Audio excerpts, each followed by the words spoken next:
logo depois da Abolição, até como uns 108, 109 mil em 40 anos, 50 anos. E foi grande. E essas pessoas estavam chegando do interior, da zona de Carreira, para São Paulo. E ao longo desse tempo, eles realmente não chegaram ali e criaram organizações negras, estavam até organizando associações como qualquer outro imigrante faz, né? Se você vai a um lugar longe e eu lembro de certos nomes das cidades de São Paulo, como Pindamonhangaba, eu gostava desse nome, né?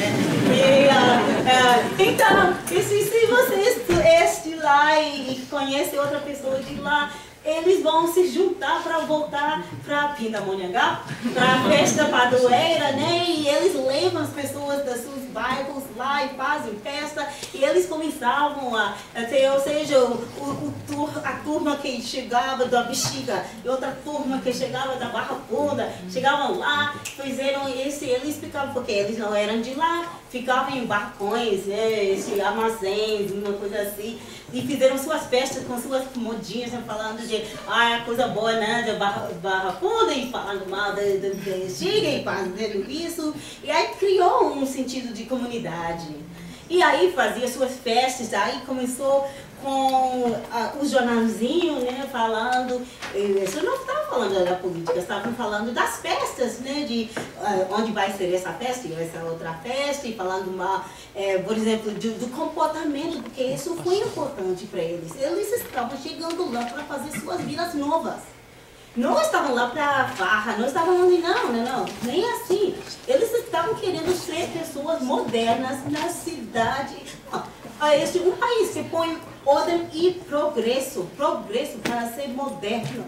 Isso foi muito importante na época. Então, eles estavam vendo essa modernidade para se integrar melhor, né, para ser considerado, e especialmente em comparação com os imigrantes que tinham certas vantagens, também vocês podem ler mais detalhadamente, mas para um negro, que eles falavam muito também, eu cheguei a fazer a história oral com muitos deles, e falavam, poxa, como que o imigrante vai chegar aqui e fazer bem, a gente está lutando, eles estavam discriminando, não querendo dar trabalho para o negro, eles estavam esperando, por exemplo, para um trabalho e que o dono disse, bom, eu vou escolher você e você, mas você não, porque você é negro.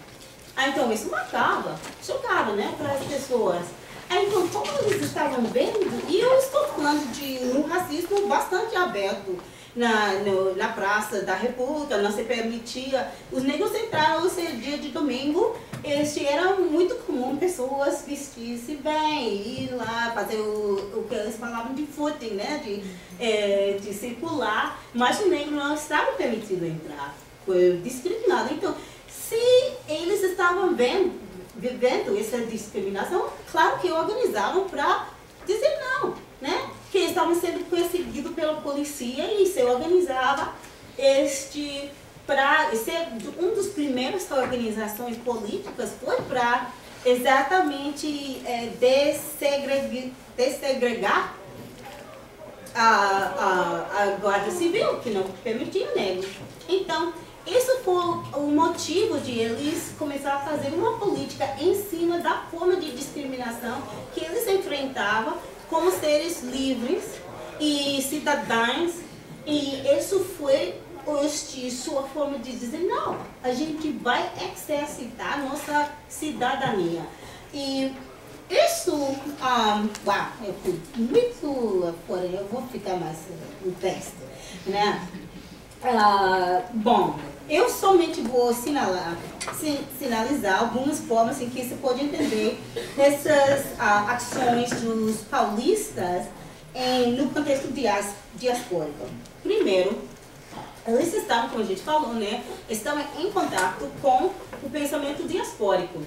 Por exemplo, o editor de um jornal negro dos Estados Unidos, pode passar, por favor, desculpe, já tem a gente tanto aqui, e essa foi de presença africana, da Pauline Nadal, que eu falei lá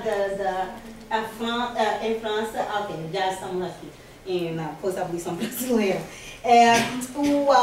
O editor do Chicago Defender, um jornal negro de Chicago, ele visitou São Paulo e Rio em 1923, onde ele realmente discutiu com os brasileiros, né, que ele falava, porque no nosso forma racial, uma pessoa de qualquer sangue de ascendência africana para os Estados Unidos era negro.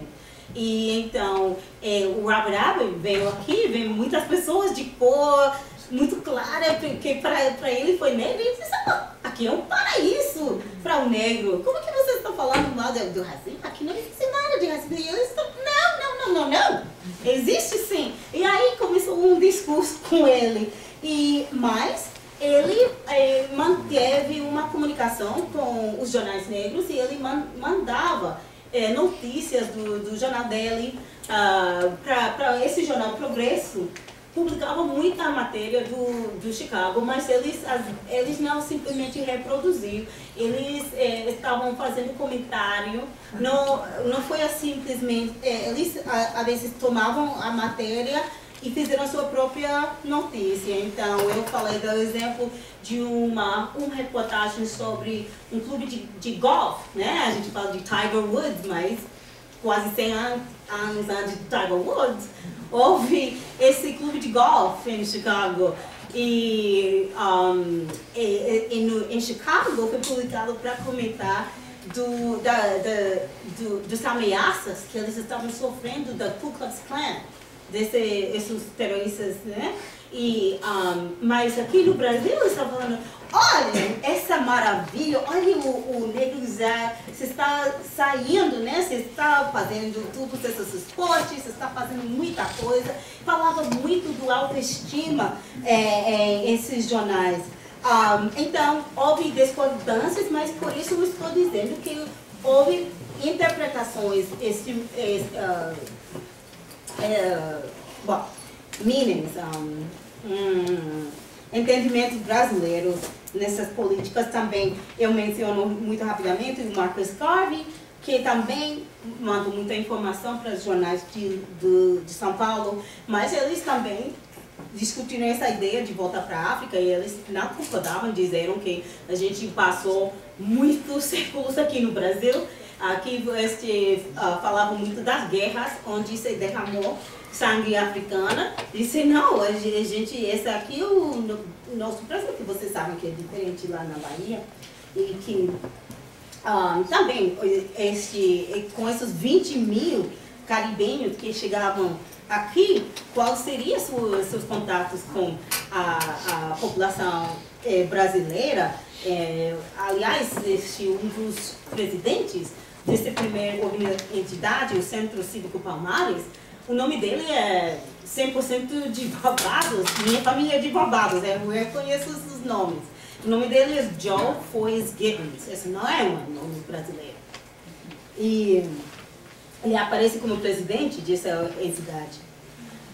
Bom, então eles tinham esse diálogo. Também eles estavam utilizando recursos diaspóricos, contextos diaspóricos para um uso local. No caso desses jornais, eram basicamente recursos intelectuais, ideológicos, mas também existiam outros tipos de recursos e contextos onde eram vias de ideias diaspóricas. Por exemplo, esse Robert Abbott, que eu mencionei, que ele veio com a esposa, a mulher dele, ela veio. Seguramente ela tive que fazer cabelo uma vez que ela chegou aqui. Então, quando ela vai a essa estética, ela vai ter uma conversa com a pessoa. A política do cabelo é muito importante para a mulher negra.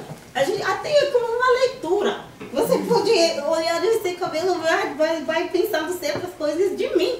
Simplesmente pelo fato de eu utilizar meu cabelo desse jeito, né? Então, entre mulheres, há muitas maneiras. Então, para dizer que há muitas possibilidades de ver esse tipo de intercâmbio que ainda não são todos explorados, especialmente com mulher.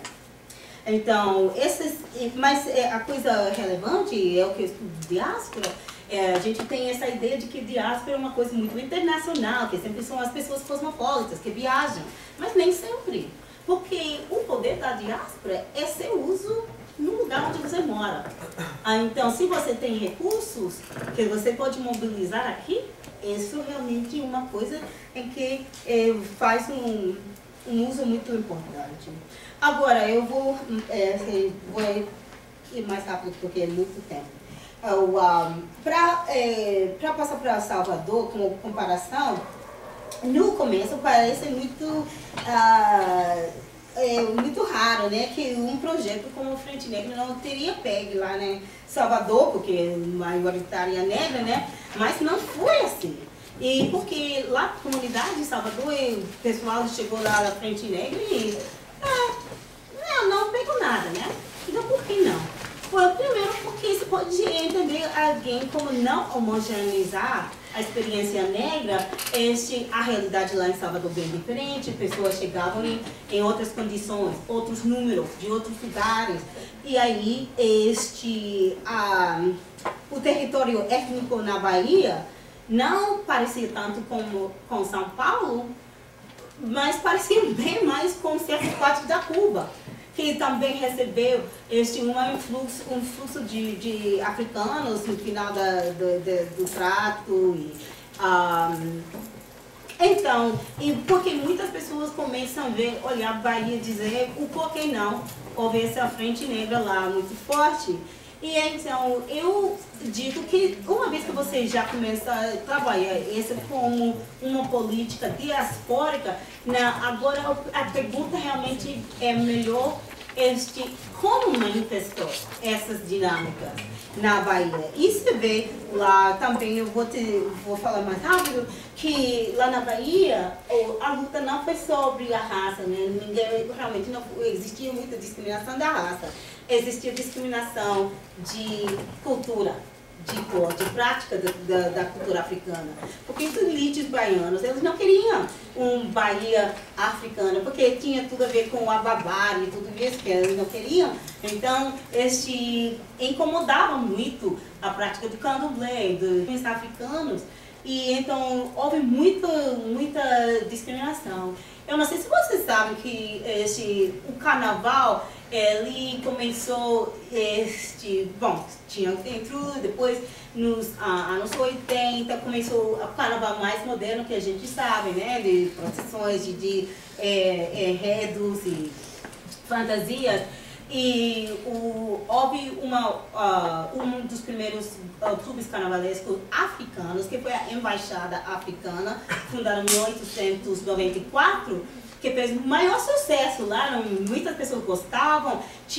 Depois do próximo ano, tinha os pândigos da África. Vocês conhecem desses grupos? Não? Ok, tinha o Pândigos da África, depois veio os Fios da África, os Caçadores da África, tinha muita coisa da África, os Netos da África. Aí ficou espantado lá os elites baianos e eles proibiram essa exibição de clubes africanos em 1905. Então, até aparecer o Ileaie, não existia o africano propriamente dito no Carnaval do Bahia, por incrível que pareça, né? Então, vamos passar para a Bahia, por favor? Está fora de ordem. Isso foi em São Paulo. Alguns exemplares da nossa raça, que foi o Jornal da Frente Negra, pode passar. Obrigada, a gente está na Bahia. E, então, mas, no caso de Salvador, assim, o alvo foi a prática de cultura africana. E aí, essa imagem, você tem lá nesse canto, quando se proibiu a carnaval africana, queria ter mais esse tipo. Isso foi o fantoche de Euterpe, que foi um dos primeiros três que falavam dos grandes clubes. E isso foi como um contestado cultura lá com o candomblé, os africanos. Agora, não dá tempo para falar de tudo o que eles fizeram, mas responderam. E essa Mães de Santo, essa manhãinha, ela foi muito, muito inteligente, muito estratégica na forma de contestar esses ataques. Você fez como um tipo de... até eu estava pensando no coronelismo africano nesse caso, mas para cortar, eu somente vou dizer isso, que para os índios do Bahia foi muito importante o uso de recursos diaspóricos, mas esses recursos eram recursos de eles irem para a África, se informar da cultura, da história dos candomblés e dizer que são legítimos, que são autênticos, e isso fez com que muitas pessoas procuravam eles para a sua sabedoria, não somente os negros brasileiros, mas os elites brasileiros foram lá para a casa da Aninha, foram até pessoas do exterior que chegavam lá para ir lá no terreno da Aninha. E essa foi a base de ela poder manipular esse conhecimento, porque muitos deles foram para a África para aprender. Ficaram anos.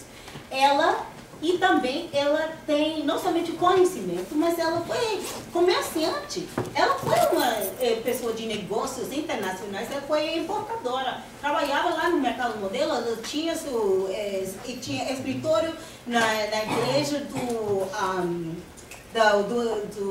do Rosário. Ela foi uma irmã da igreja do Rosário, ou seja, ela sabia manipular isso. A coisa interessante aqui é que esses recursos eram transatlânticos, mas não tinha nada a ver com o centro de poder. Isso não foi um diálogo diaspórico com Paris ou com Nova York, foi com Lagos, em África, e com Nigéria, e com Ghana, que eles tomaram essa informação. Ok. Fechando agora. Aqui realmente não dá tempo para falar dos detalhes. Eu só queria falar de como você pode entender a época pós-abolição no contexto da política da diáspora africana atlântica e como esse contexto nos dá outra orientação ao arquivo. Porque o arquivo tem uma certa hegemonia, porque reflete os interesses das pessoas que criaram esse arquivo. Então, existem muitos silêncios das coisas que para eles não foram importantes. E você pode ver, eu não sei se vocês já têm trabalhado com os arquivos, mas você vai ver muitos silêncios. Você pode falar muitas coisas do escravidão e muitas coisas você nunca vai saber. Né? E também, na época pós-abolição, a gente tem um problema das pessoas desaparecer lá no arquivo, porque eles agora não são propriedade mais. E também, que não gostava muitas vezes de anotar a cor das pessoas, uma vez depois da emancipação, então fica mais difícil. Então, mas se você saber da história, das dinâmicas da diáspora, dá mais uma indicação de o que procurar. Porque se você for procurar, você vai ser interessante o que você achar. Agora, eu vou voltar a esse exemplo que eu falei do linchamento, né? Que o linchamento, todo mundo fala, sim, isso é a marca dos Estados Unidos. Mas se você pensa nessa dinâmica das pessoas incomodadas pelo surgimento do negro, isso não vai ser somente alguém, né? Então eu sempre ficava com isso na mente, eu estava mexendo no arquivo lá no Rio de Janeiro, e o que eu vejo, né? Eu vejo um caso de 1878, onde os cidadãos dos certos distritos do Rio de Janeiro estavam fazendo muita queixa na presidência da província. Sempre estavam dizendo, muita leva do negro, que o negro não estava ficando no seu lugar, que o negro estava fazendo estupro, insurreição, homicídio, estavam muito incomodados com os negros. E então, eu vejo alguns anos depois, 1878, aí alguns anos depois, esses mesmos distritos, eles começam a tomar a justiça nas suas próprias mãos. E houve um caso em que havia dois escravos, Malaquias e Damião, que foram convictos pelo homicídio de um dono de fazenda. Foi o sobrinho do dono de fazenda, que o dono deles. E eles foram convictos, foram sentenciados, um foi sentenciado Damião para a morte e o Malaquias para o galês perpétua. Então eles já passaram um sistema de justiça. Mas isso não foi suficiente para esse povo. Eles foram lá, uma noite, um grupo de 60 pessoas, alguns deles mascarados, foram lá na prisão para executar o justiça do mob. Como se diz mob? Do multidão, né? E primeiro eles foram para a cadeia da Valença, pedindo esses homens, e eles só saíram quando eles entenderam que eles estavam em outra cadeia, em Santa Teresa. Ali eles forçaram eles para fora do cadeia até o lago, onde mataram eles a pauladas e foiçadas. Depois disso, eles foram já na busca de mais 3 pessoas que estavam indicados como também parte do crime, e eles foram procurar esses outros 3. 2 deles tiveram que fugir para a cadeia de Valença para pedir proteção dessa multidão. E eles foram mandados pela capital para sua proteção, para esse mob. Então, e eles saberam também, isso tem muito a ver com os Estados Unidos, acontece que os praticantes desse mob justice, né, que todo mundo sabia quem eles. Até no recorde da presidência da política disse, está identificado exatamente onde circulam. Essa pessoa diz, todos os domingos, está falando de um deles, todos os domingos ele vai à venda do roscas, do barracamento, lá joga, bebe até que se embriaga, trabalha por ali perto, mas nos domingos é infalível na venda do roscas. Está exatamente, mas nunca não foi preso. Então, ele está, tudo isso tem a ver com um ato de terrorismo comunitário, que tem certos rituais, que isso está de acordo com como a gente entende o linchamento. E aí tem outros casos onde as pessoas falam na história, né, de certos casos de linchamento. Então, claro que é uma coisa que ainda falta para estudar mais, mas é verdade que as tensões da época pós-abolição poderiam chegar até a violência. Então, quer dizer que tem dinâmicas da abolição que é preciso ver em contexto mais comparativo. Ok, vou fechar. A única pergunta que eu queria levantar é que a gente veio de uma conferência de pós-abolição e de como que a gente pode passar, como que a gente pode fazer uma periodização da época pós-abolição, porque houve muitos momentos distintos nos várias décadas depois da abolição, né? Não é sempre a dinâmica igual. Nos Estados Unidos agora a gente fala de pós-racismo, né, que esses realmente são os conservadores, mas também na comunidade negra está dizendo que é post-black, post-negritude, que a gente está em outro momento, a gente entende raça diferentemente, a gente tem outra realidade. Então, a pós-abolição também tem suas dinâmicas, não é um período só, muda muito. Então, eu não tenho todas essas... Eu estou levantando perguntas e não tenho todas respostas, é uma coisa que todos nós vamos estar tentar entender e contestar, escrever, mas por isso eu acho fantástico conhecer outras pessoas interessadas nessa época e para a gente realmente entender esse momento muito importante, histórica, muito importante para a história da Afro-Atlântica e como as Américas foi forçado realmente viver essa tão falada liberdade. Obrigada.